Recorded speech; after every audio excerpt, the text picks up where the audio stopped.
Hey, before we begin, if you did not come out to our live stream recently, I had Mr. B, Cynical Historian, Emperor Tiger Star, and Vlogging Through History. We were all together and talking about the crazy events that have happened recently regarding the election that's coming up here in 2024, and trying to talk about the history of this chaotic election process we're in and compare it and contrast it with history. I think you'd really like it. I'll put a link down below, but check that out if you'd like to hear our opinions on it. All right, today headed back to LegalEagle, and this is in response, obviously, to just the other day, President Joe Biden announced that he will not be seeking re-election, obviously with a lot of pressure from other Democratic supporters. But this video is titled, "What Happens Now That Biden Dropped Out?" So I'm wondering if they're going to take kind of the legal side of this, because that's what they do. Are there any legal issues about what happens next with candidates? We'll see what's going on there. And I got plenty of things to talk about along the way. And I've been covering a lot of this LegalEagle stuff. So if you like the LegalEagle coverage that I've been doing, make sure to check that stuff out. All right, let's get started. By the way, I am very sick today. Eyes are extra bloodshot. I'm going to be sniffing. I might be sneezing. Apologize in advance if it doesn't look very professional, but I want to make videos for you guys. So let's do it. Breaking, Joe Biden drops out.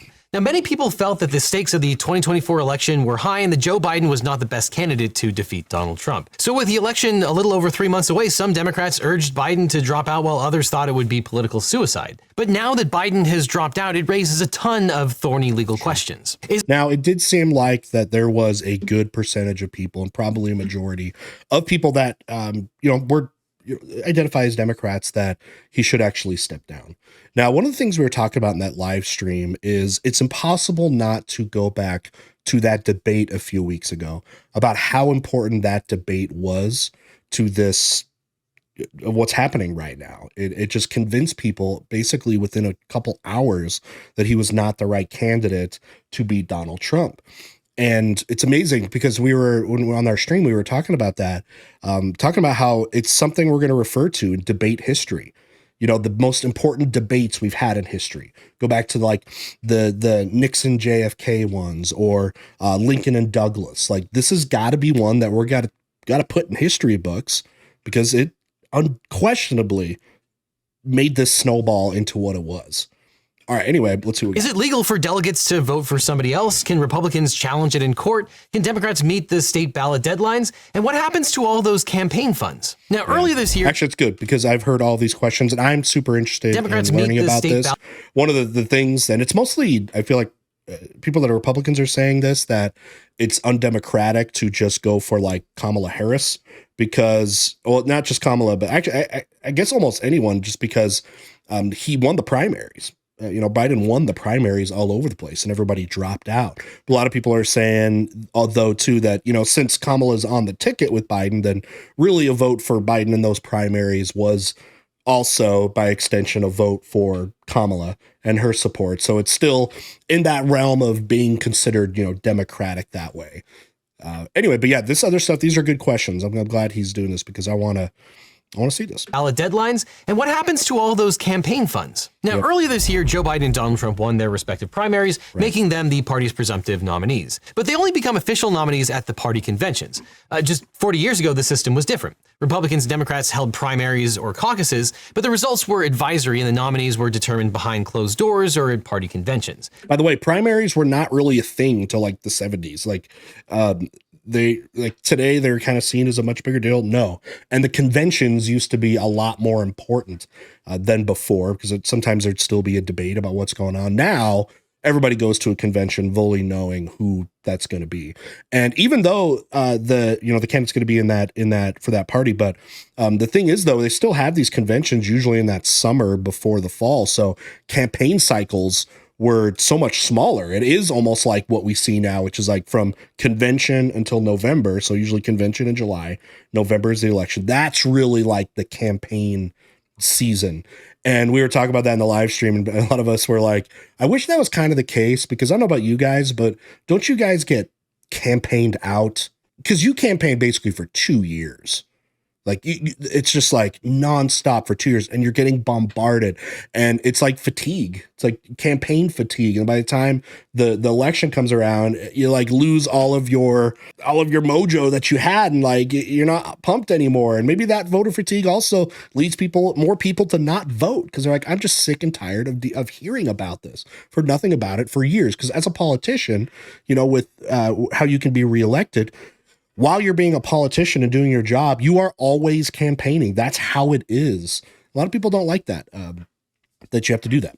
So, now the situation is reversed. The primaries determine who wins the presidential nomination, and the conventions are largely commercials for the winning candidates. Exactly. The Republican convention took place in July, pep rallies. and the Democratic National Convention is coming up as of the time of this had video. The Republican one, and it was but it's not unprecedented for a president to face a challenger at the convention. In 1980, Jimmy Carter was deeply unpopular with the American people, so Senator Ted Kennedy tried to get Carter's delegates to vote for him. The effort failed, and Carter got curb stomped by Ronald Reagan in the general election. Massively. The last time the Democrats held a convention in Chicago in 1968, it was a disaster. Lyndon B. Johnson was pressured to exit the race because of dissatisfaction over the Vietnam War. And that's where this DNC is.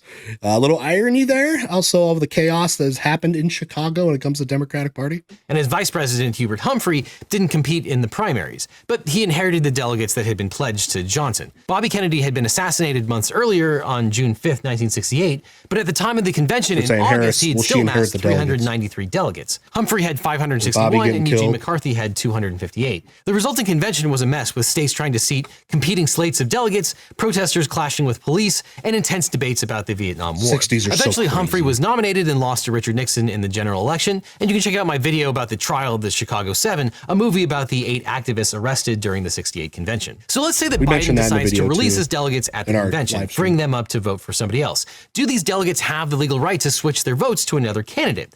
Well, generally, yes, but there's little precedent for that, and state laws still come into play. We are very much in uncharted territory. It's one thing we were all trying to rack our brains around. We have a bunch of people that study history, like in our panel that we had, that were like, there's not a great comparison to this, and it's going to challenge a whole bunch of different things that just have not been challenged before, legally. And again, with and I'm glad that he nailed the ones that people are talking about, the legality of those delegates and how those delegates, should they revote the primaries?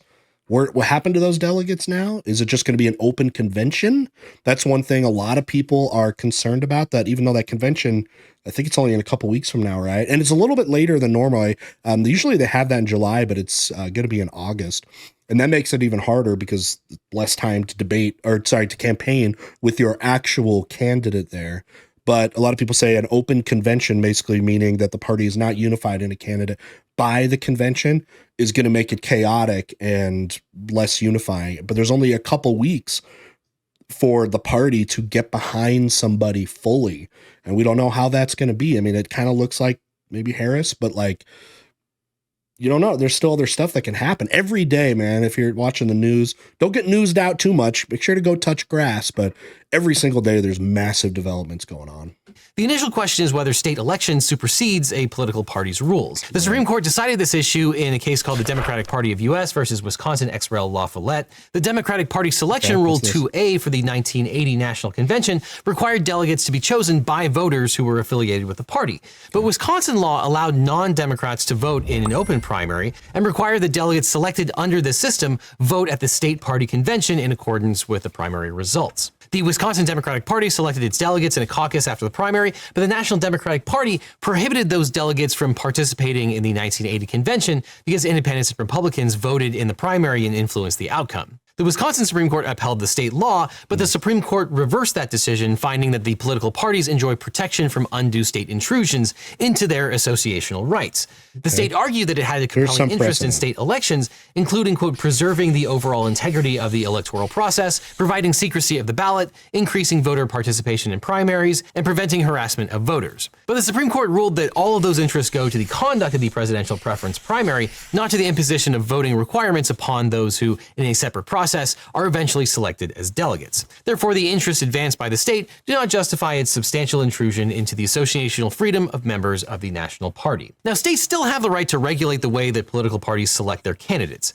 If you're interested in the limits of state power over elections, you can see my video about the Supreme Court's ruling that states could not ban Trump from primary ballots because he violated state law. I don't think I covered that one. I don't think I was covering any of the videos. So the law Follett decision would seem to mean that a political party's rules mostly supersedes state law. But many states still have provisions impacting national party conventions. For example, Florida state law stipulates that, quote, any party rule directing the vote of delegates at a national nominating convention shall reasonably reflect the results of the presidential preference primary if one is held. Now, Biden won the Florida primary, and Florida law is silent on what happens when a candidate withdraws or releases their delegates. Presumably, that means that Florida delegates would follow the rules of the National Democratic Party, but it could be a mess. We can game it out. If Harris was nominated instead of Biden, that would arguably reasonably reflect the results since she was on the ballot as vice president. But if someone wanted to contest the meaning of shall reasonably reflect the results of the primary, I'm interested to see what the delegates are going to be saying here over the next few days.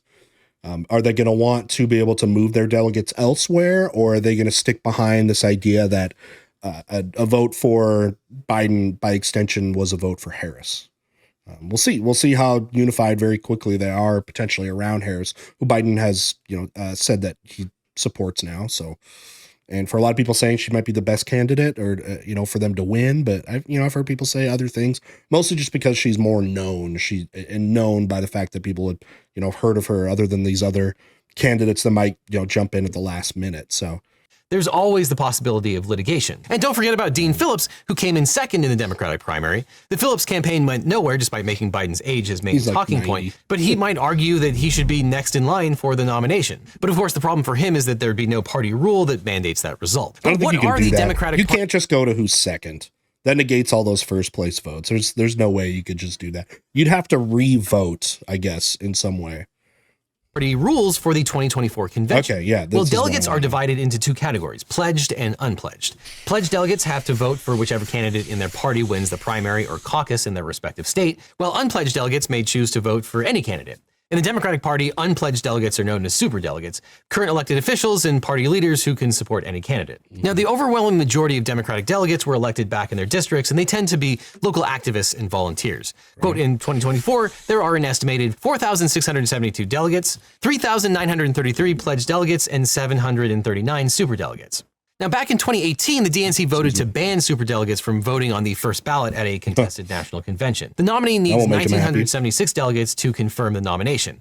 Biden won about 3,900 delegates during the primary, and if Biden releases his delegates because he's withdrawing from the race, then DNC bylaws generally give the DNC the responsibility of filling vacancies in the nomination for the office of president and vice president. Under Article 2, Section F of the bylaws, voting to fill a vacancy on the national ticket shall be in accord with the procedural rules adopted by the Rules and Bylaws Committee and approved by the Democratic National Committee. But what if Biden hadn't dropped out of the race? Could pledged delegates have gone rogue and voted for somebody else? The 2024 delegate selection rules state that, quote, no delegate at any level of the delegate selection process shall be mandated by law or party rule to vote contrary to that person's presidential choice as expressed at the time the delegate is elected. However, Rule 13J of the delegate selection rules seems to give pledged delegates the ability to vote for somebody else. Quote, delegates elected to the national convention pledged to a presidential candidate shall in all good conscience reflect the sentiments of those who elected them. Now, we don't know what constitutes in all good conscience. It's never been tested before since these rules have only been in place since 1984. But a delegate could argue that the sentiments of voters in their state have changed and that they no longer want Biden as the nominee. But pledged delegates are probably locked in and can't vote for somebody else unless Biden releases them. But there's also no law that would prohibit the DNC from changing the rules before or during the convention. But you can bet that the Republican Party could and probably would file legal challenges of Heritage Foundation to replace Biden at the convention, though they probably wouldn't have the best arguments. I wonder, you wonder what those groups like the Heritage Foundation want out of this. Some people say that the Republicans are like this. It was a bad move to first off have the debate so early, having one in June, which literally gave them time to have him drop out and put a candidate that may be a better chance at winning. So we'll see how the Republican Party is going to respond to this. You could definitely tell that the decision to drop was going to be made after the Republican National Convention, because that would have been such a big talking point there. They wanted, to not have that unified voice there, and obviously make fun of it and whatever. We'll see what happens at the DNC. It could become very important now if they do have to go to more of an open convention and they're going to have to vote. And again, he's talking about releasing your delegates, and are those people just going to have to make another decision or whatever? There's so much that can happen, And he was saying that they could rewrite the rules. And it's only a couple weeks. The challenges of any effort to replace Biden at the convention, though they probably wouldn't have the other thing that's happening now too is some of these states, like they're saying here, like Georgia, I know is one where their like deadline to get on the ballot is earlier than like the convention. So like, what do you do about that? So if that happens, is there any way? I can't imagine that, again, if they want to put Harris or somebody else on it, that they won't get around it and get on the ballot anyways. I can't imagine if somebody's going to be the president or the presidential candidate for the DNC that they won't get on a ballot. Like they'll find a way to do that and beyond the deadlines that are supposed to exist. If Biden withdraws and or releases his delegates and the party nominates somebody else, Republicans might not have standing to challenge that process. Of course, that doesn't mean they wouldn't try. Now, by the way, Republicans in chat here, do you think, who do you think would be a more viable candidate to beat Trump from your perspective? Democrats in the chat, you could say it too, but I'm really interested to hear from the Republican perspective. Do you think Biden had a better chance of beating Trump than, say, Harris or one of the other candidates? Does it not matter at all? And it's going to be a vote blue no matter who? The thing, the panel we were talking about, is this one of those elections where it's Trump versus not Trump? Like literally not Trump versus individual person, but it's going to come to that. People voting, they don't care who the Democratic person is. It's just not Trump. Obviously, if you're suing to stay on a presidential ballot, you'll want some good election lawyers. But if you want a great lawyer, my law firm, the Eagle team, can help. If you've suffered a data breach, especially if you got a data breach letter saying that your social security number was leaked and you're like, why do you even still have my social security number?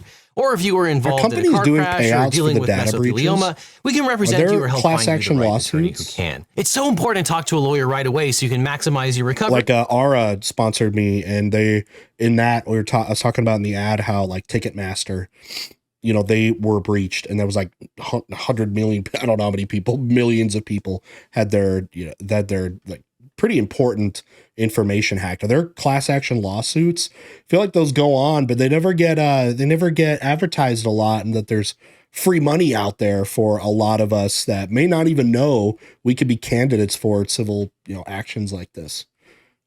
And find First out one I ever knew was the Red Ring Invest. So just click on the link in the description or call the number that's on screen for a free consultation with my team. Because you don't just need a legal team, you need the Eagle team.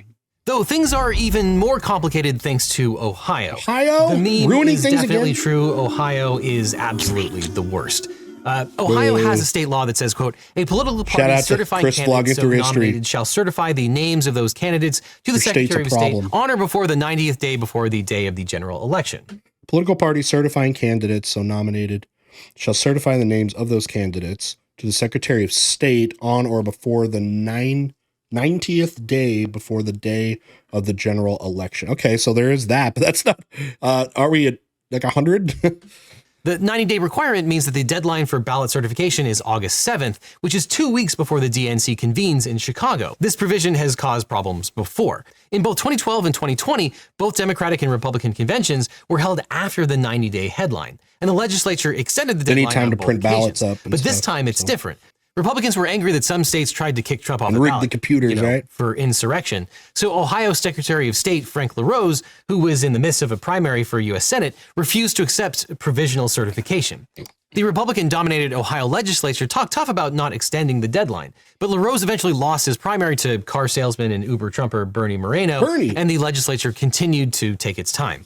And instead of filing a lawsuit, the DNC decided it will hold a virtual roll call nominating Biden-Harris in time for the 90-day deadline before the official convention. Now, this seems to be technically unnecessary because Ohio enacted a law extending the deadline, but Democratic officials smell a rat. DNC Rules and Bylaws Committee co-chair Minion Moore, who is the chair of the convention, said that they couldn't trust the Ohio legislature, which has proven to be, quote, untrustworthy stewards of voting rights. Moore believes that the state might pull a fast one and undo their law to screw Biden over at the last minute. Quote, she noted that the law delaying the deadline doesn't go into effect until August 31st. But the DNC confirmed that the virtual roll call would happen, but not before August 1st. When this decision was made, there was no significant movement to get Biden to drop out. So in addition to all the backroom discussions of Biden's mental fitness, the Democrats are juggling the Ohio situation and the virtual roll call, which is not great. It would have been a mess if Biden had dropped out after the deadline. But what would have happened if Biden had been formally nominated at the convention, but withdrew, died, or became incapacitated sometime thereafter? There's got to be precedent for that. Assassinations, just people die. That can happen. Well, this has sort of happened once before in modern times. In 1972, Vice Presidential nominee Thomas Eagleton withdrew from the ticket after reports that he'd been hospitalized due to his mental health. This is why Pawnee is better than Eagleton. When I say that people from Eagleton are snobby and evil, and they look down on Pawnee, and they would most likely exterminate everyone who isn't from Eagleton if they weren't so busy being obsessed with themselves. But the Democratic National Committee met and appointed a new candidate for vice president, Sargent Shriver. The same process would be in play if Biden withdraws after the convention. The DNC has 453 members, and they all are empowered to fill vacancies, as I discussed earlier. Now, the rules don't require the DNC to pick the vice presidential nominee, but it's highly likely that they would pick Kamala Harris to replace Biden. But the Heritage Foundation, fresh off of its launch of Project 2025, announced it would challenge efforts to replace Biden in 3 swing states: Wisconsin, Georgia, and Nevada. The main legal hurdle for the Heritage Foundation and other Republican-aligned groups is that they need to demonstrate standing. That's what's so hard is it's like some of these states that are having issues right now are so important to the election. Ohio, not so much. Ohio's red. It used to be like a swing state, but Georgia is one. Nevada, not so much there. Wisconsin is. So like this makes it even crazier. I mean, if it was Wyoming and Idaho or something, like they wouldn't care as much, but these are important things that will determine the election, who wins those states. Hurdle for the Heritage Foundation and other Republican-aligned groups is that they need to demonstrate standing. So you can bet the Democratic Party would argue that it alone has the power to nominate its presidential candidate and that no outsider has standing to challenge that. But there would be another obstacle to replacing Biden after the convention: the state ballot deadlines. The Democratic National Convention isn't until late August, which would make for some tight deadlines if they were to replace Biden after the convention. And while the Heritage Foundation is already spreading misinformation about ballot deadlines, alleging that in some states like Wisconsin, the deadlines have already passed, that's not true. Yeah, they haven't passed. A memo from the Wisconsin, some states like... No, they're coming up, and some have it before the convention is taking place. They scheduled this convention later than normal. I don't exactly know why. I don't know if anybody knows that, but yeah, usually you have it in July. Wisconsin, the deadlines have already passed. That's not true. A memo from the Wisconsin Elections Commission confirmed that the deadline for certification would be Tuesday, September 3rd, 2024. So if Biden dropped out after the convention, the National Party will still have time to name a different candidate for the Wisconsin ballot. But the Heritage Foundation also asserts that Wisconsin can't replace Biden unless he dies. State law says, quote, if a vacancy occurs after nomination due to the death of a candidate of a recognized political party for partisan office, the vacancy may be filled by the chairperson of the committee of the proper political party under the section. Now, these provisions allow parties to replace Biden if he dies, but you can bet that there would be litigation over whether the fact that it specifies if the candidate dies means only if the candidate dies. Fun history fact: in Inca society, the Inca ruler, when he died, he was still the king. It's like a necropsy where you're still like the ruler and you still own all your land. In the Inca Empire, they used to bring out the mummified former emperor king and like bring him out into battle with them, and priests and stuff so they could like commune with his spirit and do that. But also, he owned his own territory. His own property even after death, like his palace and the land around it, which then meant that the nobles like of that family, they had to basically do their own conquering to get land because they didn't inherit the land of their father. They had to go get it themselves. So that just encourages you to do more expansion. But anyways, fun thought. If we did have some kind of weird thing that even though you're dead, you still have to be rolled out as a candidate. That has happened in history. The Inca. Now, states like Nevada have similar laws, but all of this is state dependent, and there are 50 different states, and I'm not going to go through every single state's laws. The bottom line is that the Republicans will fight a new candidate in every state they can. It will be litigation Thunderdome. And the other big question on everyone's mind is, what happens to the money? If Biden is not the Democratic nominee I want to hear, before he says it, this was my thought, that some people are saying that money went to Biden and I don't know, it has to be returned. It can't be moved, that there's legal red tape. I feel like we're in the United States of America. Like, people find a way to move money outside of what the law is supposed to say, moving on to those gray areas. I think that's one of the least problematic things about what will happen to the money. President, what happens to all of his campaign funds? As of June, Democratic groups, including the Biden campaign, the DNC, state Democratic parties, and other groups, had about $240 million of cash on hand. And money that Biden-Harris raised for the DNC would still be able to be transferred to the new nominee. Sure. But things get more complicated for the funds held by the Biden-Harris campaign committee. As of May 30th, the campaign itself had about $91 million. This money was officially raised by the Biden-Harris ticket, and it legally belongs to the campaign. So if Harris became the nominee for president, she would probably inherit that $91 million. That's what I would think. She is, of course, still on the ticket. In the event that Harris... However, don't you think, let's say there was a donor, especially if there was a significant donor, that is like, no, I don't want that money to go to her. It was supposed to be the intention of Biden, and then Biden's out. I want to give it to another candidate. I wonder if that could really bring in all kinds of legal issues and lawsuits. For that happening. I'm very interested to see what the Biden donors are going to do, if they're going to throw a fit with their money, or just let it sit and maybe transfer to Kamala. Is not the nominee, well, then that money obviously could be refunded to donors. But also the Biden-Harris campaign could transfer that $91 million to a federal super PAC, which could then spend as advertising on heard that is very the probable. New ticket. But it wouldn't be able to be used directly by the candidate itself. Though the lines between candidates and super PACs are certainly blurring these days. Now, a super PAC is a type of political committee that is permitted to raise and spend soft money, but only so long as a super PAC does not contribute to federal candidates directly, who are subject to FICA limits. This prohibition on super PAC contributions to candidates extends to coordinated communications, which are a type of coordinated expenditure that qualifies as an in-kind contribution under FICA. So, like, what would be an example? Candidates may not knowingly accept excessive or otherwise prohibited contributions from super PACs. So if the money is transferred to a super PAC, then the campaign won't be able to coordinate how the federal super PAC spends that money. See, I feel like none of that will matter. They'll find a way. They're going to find loopholes. Like, I'm not in any way thinking money is going to be an issue. The only one I'm thinking there could be is if somebody doesn't want their pre-donated money they've already donated to go to a certain place. Like, that's where I feel like the red tape could come in and there could be problems. A super PAC called Future Forward is testing the limits of its influence. The New York Times reported that Future Forward is withholding $90 million if Biden stayed in the race. Now, obviously, the Biden campaign couldn't coordinate with Future Forward, but if they withheld funds, then it means that that money wouldn't have gone to the benefit of the Biden campaign in general. But it's likely Joe Biden would have the ultimate authority to decide where the money goes. Now, some candidates have found ways to circumvent the FEC. When Michael Bloomberg briefly ran for president in 2020, his campaign was mostly self-funded. When he dropped out, he transferred $18 million from his campaign to the DNC. That $18 million is well over individual contribution amounts, but the FEC allowed it because it came from a campaign, albeit one funded almost entirely from the candidate's own money. And a new candidate for president would need to raise a whole bunch of money very fast. But the bottom line is that things would be relatively straightforward if Kamala Harris was the nominee, and things would be awfully messy if it's anyone else. So if Biden drops out, we're all going to need a whole bunch of coffee for the next 3 months. All right, so I'll say what I've been saying in every video that I've been covering the last about 3 weeks having to do with the election, is that there's still just so much we don't know. Literally day to day, we're going to get information that can change a lot. Every day is going to be nuts. And there's so many things that can still happen here when it comes to all of those issues. And they're all going to have to be addressed at some point here because, TikTok, we're running out of time on this. So anyway, I asked a bunch of questions throughout the video. I'd love to hear your comments down below. And as we're leaving here, I'll put up special thanks to our Patreon pledgers and YouTube members. You guys got to see this video first. The YouTube members did. And with that, we'll see y'all next time.